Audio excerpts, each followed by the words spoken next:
Thank you very much, Bob. I really appreciate that nice introduction. Listen, I want the students to all stand up if they would.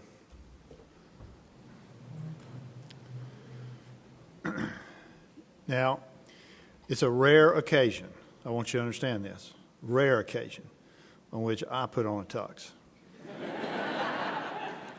But I did that because I wanted to honor you, because you're our future. You're what this state and this nation need, are well-educated, committed individuals. Now, I'm going to get into what commitment means in a little while, about giving back. So I want you to remember that too. But thank you for being who you are and being a part of the University of North Carolina. Thank you.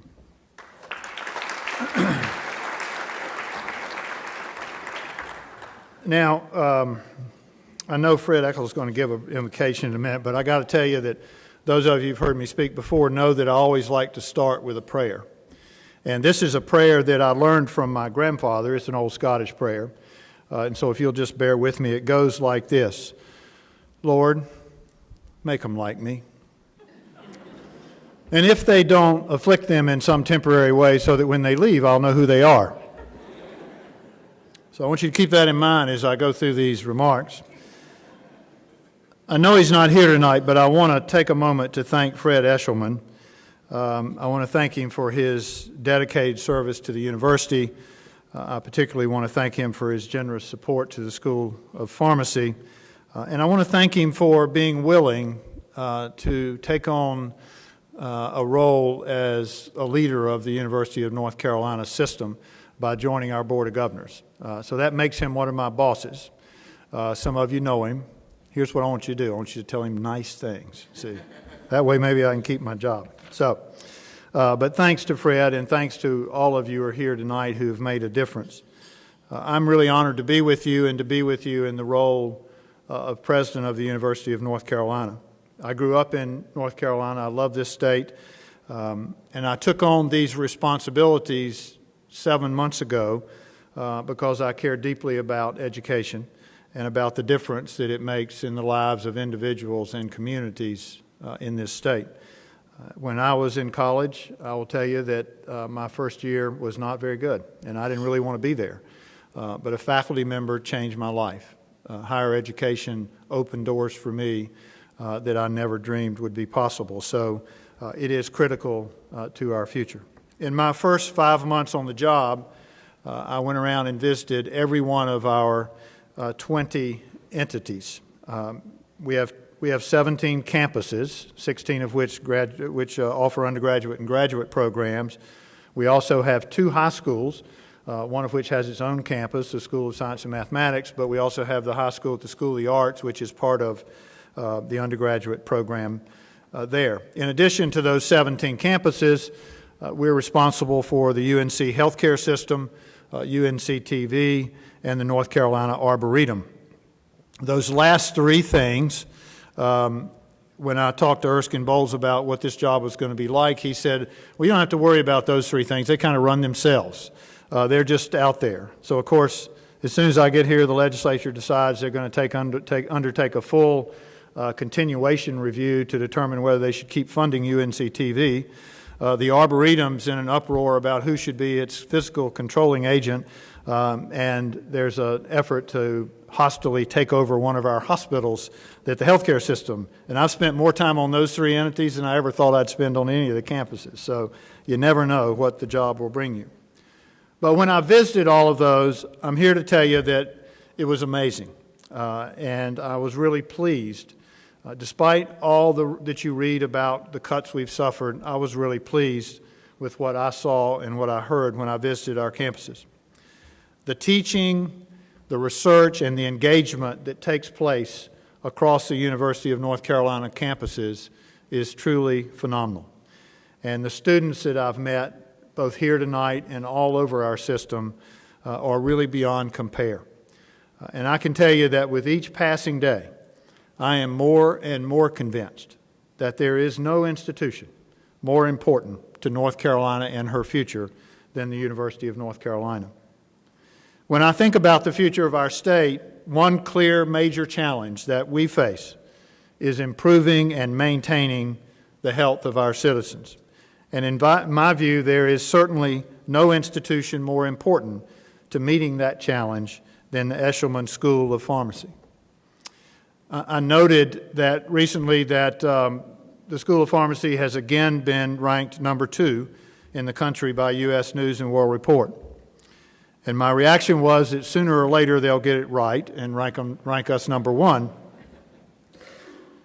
But that level of national prominence and the record of achievements didn't just happen overnight or by accident. It takes a strong and sustained track record of producing outstanding graduates who not only advance the profession, but also give back to their communities. Proud alums like Neil Fowler, who you're honoring tonight. But the success of the Eshelman School and any school is dependent upon and attributed to excellent leadership. And we thank Bob for the leadership he gives and all of his team. It's dependent upon great faculty. It is dependent upon sustained support from the taxpayers of this state. It's dependent upon growing research productivity. And especially, it is dependent upon the generous private support from many donors like those of you in the room tonight. As has been widely reported by the media, the university system recently allocated $414 million in permanent cuts to our base budget that was assigned by the 2011 General Assembly. UNC Chapel Hill was hit hardest with cuts approaching 18%. With these latest reductions, the university system has received more than $1 billion in budget cuts and reversions over the last 5 years. And you heard me right. I said $1 billion in the last 5 years. Now, I have been heard to say, and I'll say again tonight, that we are not going to whine and complain about that. But the impact of the cuts will extend to every part of our operation. All of our institutions are struggling to do more with even less, and the Eshelman School is no exception. It is no secret that the public universities across the nation are having to place greater reliance on external competitive grants and private donors to fill the growing gaps in state funding, gaps that have been exacerbated by the ongoing economic recession. While we still look to the General Assembly to provide the basic educational cost, and we must do that, external support and private donations must provide the margin of excellence that can never come from state appropriations alone. Those of you in this room and many others have provided that margin of excellence in the past, and I thank you for all you have done and all you have made possible. And I ask the students to join me right now, since they're the beneficiaries, in thanking those of you that are donors in this room for all you've done for them. Join me, students.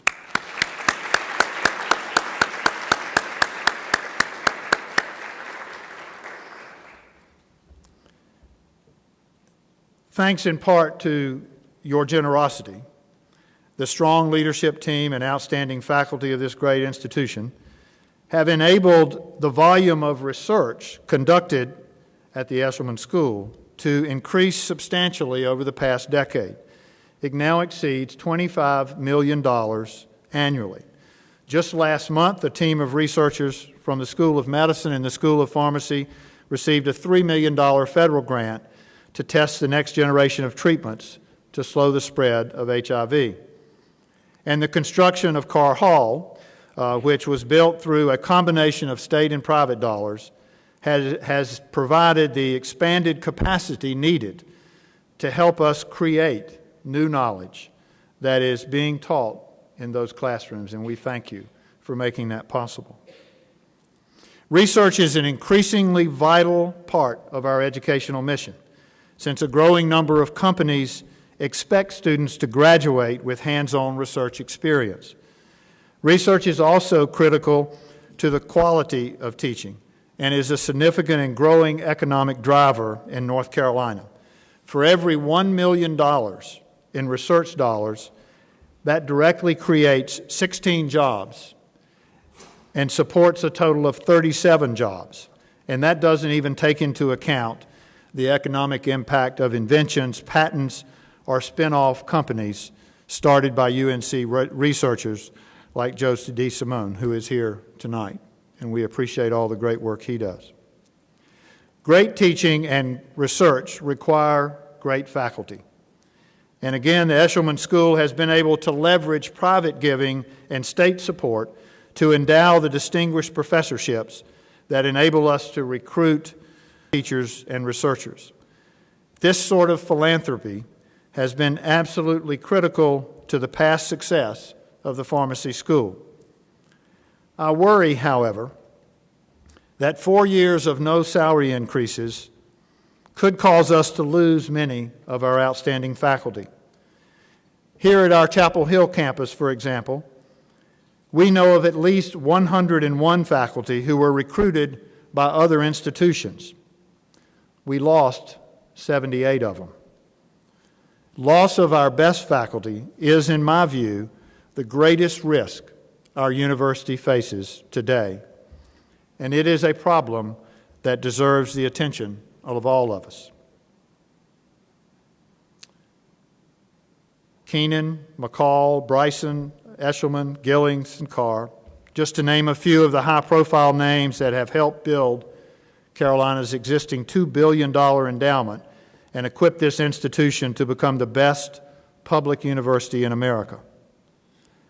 But I want to underscore that no nationally renowned university or an educational program or school like the School of Pharmacy can be successful, much less excellent, without the financial support of extraordinary citizens like every one of you in this room, including the students. Because when you leave here,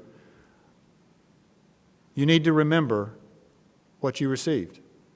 And you need to be thankful for those that made it possible for you to come and receive the education you've been blessed to have. The gifts from private individuals are the lifeblood that feed innovation, nurture quality enhancements, and sustain high quality. Students benefit, faculty benefit, and most importantly, society benefits. While many of you in this room may never be visibly recognized as much as you deserve, support from individuals like you make academic scholarships, fellowships, travel stipends, and other critical types of assistance possible for students and faculty. To maintain the quality of the education we must offer and the quality of our graduates, we must all understand that continued support by way of investing in the future of our young people through the Pharmacy Foundation is critical. You understand that, those of you that have been donors in the past, and I thank you from the bottom of my heart for your commitment and your generosity. Even after just 8 months, I have become very proud of this School of Pharmacy and the role that it plays in the University of North Carolina and in the role it plays in the life of our state. But with your terrific faculty and staff, remarkably talented students, and strong support from alumni and donors, it can become even greater. It can set its heights even higher, and it can contribute even more to the future of North Carolina. Then, the U.S. News and World Report won't be able to ignore the fact that the Eshelman School of Pharmacy is indeed the premier pharmacy school in America. Each of you have and can make a difference. I thank you. I thank you for what you've done and will do, and I thank you for inviting me to be with you tonight. Believe me, we need your support now more than ever. Please don't forget the Scottish prayer. Thank you.